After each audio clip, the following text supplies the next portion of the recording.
नमस्कार दोस्तों, मैं ऋचा कुमारी आप लोग का स्वागत करती हूं अपने चैनल से निष्ठा सीक्रेट में। आज आप लोगों के लिए एक अच्छी कहानी लेकर आए हूं, लेकिन उससे पहले अगर आपने अभी तक मेरा चैनल को सब्सक्राइब नहीं किया तो सब्सक्राइब कर दीजिए, बेल आइकन प्रेस कर दीजिए। क्यों? हैदराबाद से एक औरत अपने दो साथियों के साथ एक गाड़ी में सवार होती है और इसके बाद लगभग 840 किलोमीटर का सफर तय करती है। रास्ते में तमाम टोल नाका पड़ते हैं, पुलिस के बैरिकेड होते हैं, पुलिस चेकिंग भी हो रही होती है, लेकिन वह हर जगह से बचती बचाती बड़े आराम से अपनी मंजिल पर पहुंच जाती है। उस गाड़ी में एक लाश थी, एक लाश के साथ वो महिला, उसके दो साथी बड़े ही आराम से 840 किलोमीटर का सफर तय करते हैं और किसी की नजर नहीं पड़ती। और फिर वह गाड़ी आकर कुडागू में रुकती है, वहां के कॉफी स्टेट में, और फिर उस लाश को निकाला जाता है और बड़ी ही बेरहमी से आग के हवाले कर दिया जाता है। वह आदमी कोई और नहीं था जिसकी लाश को निकाला गया, वह शख्स था उसी महिला का तीसरा पति। अब सोचिए, एक महिला अपने दो साथियों के साथ अपने पति की लाश को गाड़ी में भरती है, फिर इतना लंबा सफर तय करती है, जोखिम उठाती है और इसके बाद जाकर उस लाश को, उस डेड बॉडी को आग के हवाले कर देती है। तो आखिर ऐसा क्यों हुआ और इस औरत ने ऐसा क्या क्यों करना चाहे? क्या ऐसी कोशिश रही? क्या यह छुपाना चाहती थी? और आखिर इसके पीछे इसका मकसद क्या था? आप अभी ये जो तस्वीरें देख रहे हैं, ये उसी महिला की तस्वीर है और साथ में जो एक और तस्वीर देख रहे हैं, यह शख्स इसका पति है रमेश, जिसकी उम्र 54 साल थी। जो महिला है इसका नाम निहारिका है, उम्र 29 बताई जा रही है। कहीं कहीं इसकी जो उम्र है उसका 30 साल का जिक्र किया जा रहा है। अब आखिर क्या हुआ था इन लोगों के बीच? क्या जो आदमी है उसकी जो मौत हुई वो एक्सीडेंटल हो गई, या इस महिला ने इसका मर्डर किया और इसके बाद भरपूर कोशिश की कि प्रॉपर जो क्राइम सीन है पुलिस को ऐसा पता ही ना चले कोई क्राइम हुआ है, पुलिस को पता ही नहीं चले कोई वारदात हुई या इस महिला ने कोई अपराध किया है। दरअसल तस्वीर देखिए, ये निहारिका की तस्वीर है, 29 साल इसकी उम्र है। और दूसरी तस्वीर जो मैंने आपको पहले भी दिखाया, एक बार फिर से देखें, ये रमेश है, इनकी उम्र 54 साल है और ये निहारिका के तीसरे पति हैं। अब निहारिका की पहले थोड़ी सी स्टोरी और बैकग्राउंड हम जान लेते हैं। दरअसल निहारिका के जो पिताजी हैं वो बचपन में ही निहारिका भी पहली शादी कर लेती है। अब शादी करने के बाद कुछ दिन सब कुछ ठीक रहता है, लेकिन चीजें सही नहीं रहती, तो धीरे धीरे चीजें बिगड़ती जाती हैं। हस्बैंड के साथ इसकी लड़ाई होती है और निहारिका डिवोर्स ले लेती है। अब इस वक्त जब निहारिका डिवोर्स लेती है तब वो बेंगलुरु में रह रही थी। फिर धीरे धीरे इसकी मुलाकात हरियाणा के एक शख्स से होती है। अब निहारिका उस आदमी से दूसरी शादी करती है, हरियाणा के आदमी से दूसरी शादी करती है और हरियाणा आ जाती है। अब शादी करने के बाद यह अपने हस्बैंड से पैसों का कुछ गबन कर देती है, पैसों का फ्रॉड कर देती है। इसी के चलते इसका जो पति है इस पे एफआईआर कराता है, इस पर रिपोर्ट लिखवाता है, पुलिस इसे अरेस्ट करती है, कुछ दिन में जेल में भी रहती है निहारिका। और इसके बाद कुछ दिनों बाद जब ये छूट कराती है तो अपने पति से तलाक लेती है और फिर आकर वापस बेंगलुरु आ जाती है। अब बेंगलुरु आने के बाद निहारिका को लगता है कि उसकी लाइफ में कोई ऐसा इंसान होना चाहिए जो उसकी जरूरतें पूरी कर सके, जो उसको पैसों से मदद कर सके, और इसीलिए मैट्रिमोनी साइट पर वो अपनी प्रोफाइल क्रिएट करती है और लगातार सर्च करने के बाद रमेश, जो एक बिजनेसमैन है हैदराबाद के, उनसे निहारिका की मुलाकात हो जाती है। मैट्रिमोनी साइट पर निहारिका और रमेश दोनों मिलते हैं और इसके बाद ये लोग तय करते हैं क्यों ना अब हम शादी कर ले। अब इनकी शादी भी हो जाती है। शादी हो जाने के बाद निहारिका जितने ऐशो आराम चाहती थी, जितना रुतबा चाहती थी, जो लाइफस्टाइल चाहती थी, वो सब उसे मिल जाती है। क्योंकि जो रमेश है वो पैसे से बहुत अमीर है, एक रियल स्टेट का बिजनेसमैन है, उसके बहुत सारे जो हैं बंगले भी है, उसके पास गाड़ियां हैं, उसके पास तमाम तरीके की प्रॉपर्टीज हैं। और ये सब जब निहारिका देखती है तो बहुत ज्यादा खुश हो जाती है और इसकी सारी जरूरतें, जितने भी उसे पैसे की नीड थी, जो भी चीजें उसे चाहिए थी, वो समय समय पर उसे आराम आसानी से मिलता रहता था। अब लगातार जो पति पत्नी थे वो खुश भी थे, क्योंकि निहारिका की जो पैसों वाली जरूरतें थी वो सारी पूरी हो रही थी। लेकिन एक रोज जो रमेश है वो 8 करोड़ की अपनी एक प्रॉपर्टी बेचता है, जिससे उसे 8 करोड़ मिलते हैं।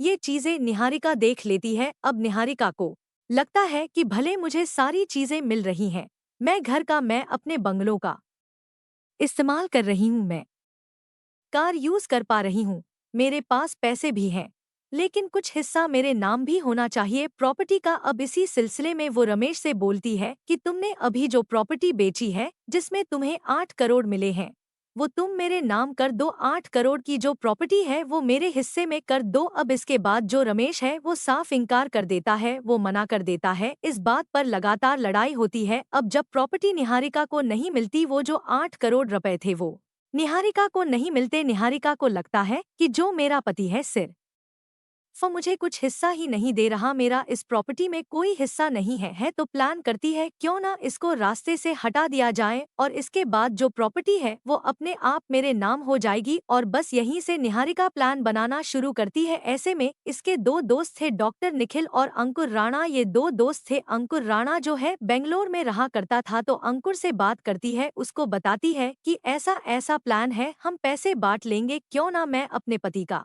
कत्ल कर दूं। अंकुर इसमें शामिल हो जाता है। इसके बाद ये डॉक्टर निखिल इसके एक दोस्त हैं, उनसे बातचीत करती है, वो भी राजी हो जाते हैं। आप जो अभी तस्वीरें देख रहे हैं दोनों वही लोग हैं। एक तरफ अंकुर राणा है और दूसरी तरफ है निखिल, डॉक्टर निखिल। अब ये जब सब लोग राजी हो जाते हैं तो उसी के तहत, क्योंकि जो रमेश है वो कुछ दिनों के लिए बाहर गया हुआ था, वो हैदराबाद में नहीं था, और इसीलिए 1 तारीख को ये लोग प्लान करते हैं कि क्यों ना हम 3 तारीख को मर्डर का पूरा प्लान बनाएं और इस तरीके से हम मर्डर करेंगे। पूरी तरीके से साजिश ये लोग रच लेते हैं। ये तक ये मेंशन कर लेते हैं, प्रॉपर नोट डाउन करते हैं उन चीजों को ये लोग कि हमें किस कहाँ से निकलना है, हम कितने बजे निकलेंगे, कहाँ कहाँ सीसीटीवी, बहुत सारी चीजों का ये लोग ध्यान रखते हैं। अब ऐसे में 3 तारीख को जो अनिहारिका है वो कॉल करती है अपने पति को और बोलती है कि आप जल्दी से घर पर आ जाइए, हम कहीं बाहर चलेंगे। इसके बाद रमेश को लगता है कि चीजें थोड़ी ठीक हो जाएंगी, मेरी लड़ाई झगड़े भले हो गए थे पैसों को लेकर, लेकिन मेरी बीवी है, सारी चीजें ठीक हो जाएंगी। अब रमेश इसके बाद वापस जब घर आता है तब निहारिका उससे बोलती है कि चलिए गाड़ी निकालते हैं, हम कहीं बाहर चलते हैं, और मेरा एक दोस्त आया हुआ है अंकुर, उसको भी रास्ते में छोड़ना है। यहाँ पे उसके फम रिलेटिव रहते हैं, उनके घर तो उसको को छोड़ देंगे, फिर हम लॉन्ग ड्राइव पर चलते हैं।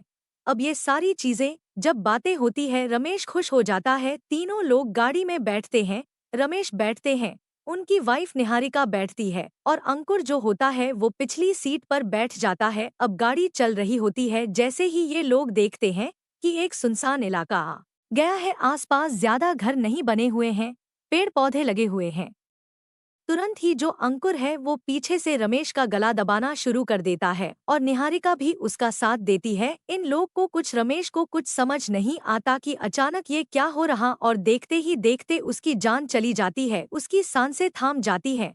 अब यहाँ पर आप देखिए, इतना सब हो जाने के बाद यह जो महिला है यह अंकुर से अपने पति का कत्ल करवाती है, खुद भी गला दबाती है, और इसके बाद यह सीधे वहाँ से ये इस वक्त जो मैं आपको कहानी बता रही हूँ ये हैदराबाद में इस वक्त मर्डर करते हैं। अपने पति को हैदराबाद बुलाती है, वहां पर मर्डर करती है और इसके बाद सीधे बेंगलोर जाती है निखिल के घर, डॉक्टर निखिल के घर कार लेकर वहां बताती है कि देखो हमने कत्ल तो कर दिया, अब तुम्हारी मदद करो, कैसे से हम इस लाश को ठिकाने लगाएं। अब निखिल एक जगह जानता था कुडागो में, कॉफी स्टेट, वहां पर कहता है ठीक है मैं तुम्हें लेकर चलता हूँ। अब तीनों ही गाड़ी में बैठते हैं, लाश रखी रहती है और इसके बाद ये लोग फिर से ट्रेवल करते हैं बेंगलुरु से कोडागो तक। तो पहले हैदराबाद से बेंगलुरु आते हैं, फिर बेंगलुरु से कुडागो जाते हैं, तो लगभग 840 किलोमीटर का सफर तय करती है। सिर्फ 8 करोड़ के लालच में 8 करोड़ के लिए अपने पति का कत्ल करती है और फिर उस लाश को छुपाने के लिए एक 840 किलोमीटर का लंबा सफर भी तय करती है और चुपचाप लाश छुपाकर हर जगह से ये कुडागो पहुंच जाते हैं। कॉफी स्टेट में वहां पर लाश को निकालते हैं, एक कंबल भी साथ ले जाती है और वहां पर आग लगाती है और अपने पति की लाश को उस आग में छोक देती है। इसके बाद वो कंबल भी वहां पर डाल देती है। अब यहाँ तक जो सारी चीजें थी इन लोगों ने सबूत छुपा लिया, आराम से वापस घर आ जाते हैं। 3 तारीख को ये कत्ल करते हैं। इसके बाद आने के बाद ये पुलिस स्टेशन जाती है महिला और कहती है मेरे पति घर आए थे, उसके बाद वो बाहर निकले और उसके बाद से मिल नहीं रहे हैं।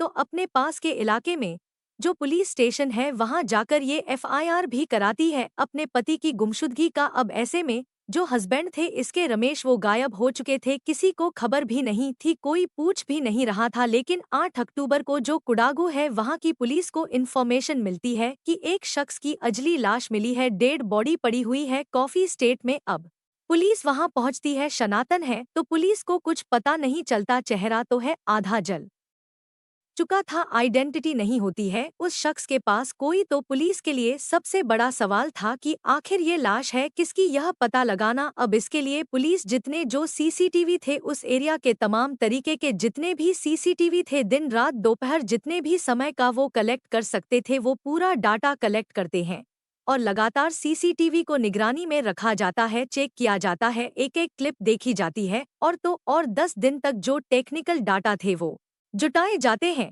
पुलिस के द्वारा और 500 से ज्यादा सीसीटीवी फुटेज चेक किए जाते हैं।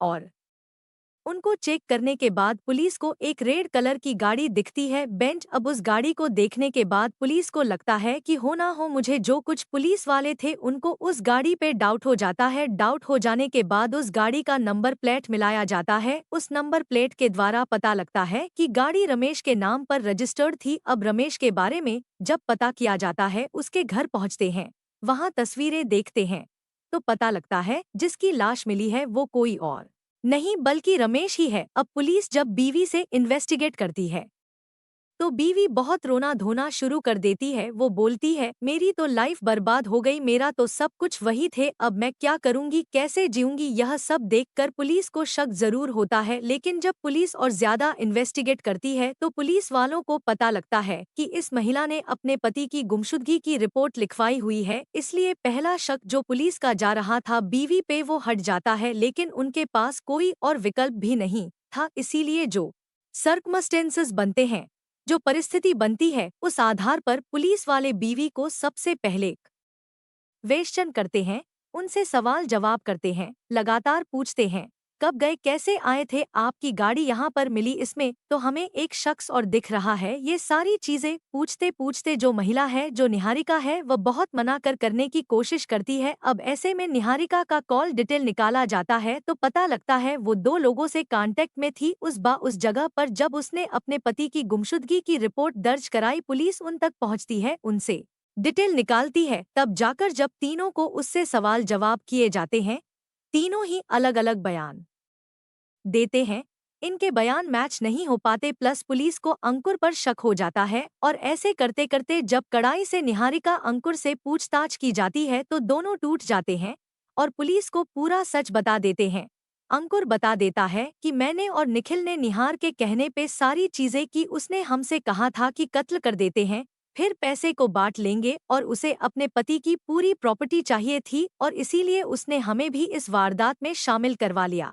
निहारिका भी पूरी कहानी बताती है और इसके बाद जो पुलिस है उन्होंने तीनों को अरेस्ट कर लिया है। जो निखिल है, डॉक्टर निखिल, वो भी अरेस्ट हो चुके हैं, निहारिका भी अरेस्ट है और अंकुर राणा भी अरेस्ट है। और फिलहाल इस पूरे केस में पुलिस यह भी पता लगाने की कोशिश कर रही है क्या इनमें से जो 2 लड़के हैं, इनमें से किसी के साथ निहारिका का अफेयर तो नहीं था, कहीं लव एंगल तो वजह नहीं है जिस वजह से इसने अपने पति को मार दिया। क्योंकि ऐसे अचानक से 2 दोस्त कैसे उठकर आ जाएंगे और क्यों मदद कर रहे हैं, पैसा बहुत बड़ी वजह है। लेकिन पुलिस को ये भी पता लगाना है कि क्या इन तीनों के बीच में कुछ ऐसे संबंध भी थे, कोई अफेयर भी चल रहा था निहारिका का या नहीं, या सिर्फ जो 8 करोड़ रुपए हैं, या सिर्फ वही वजह थे अपने पति का कत्ल करने के लिए।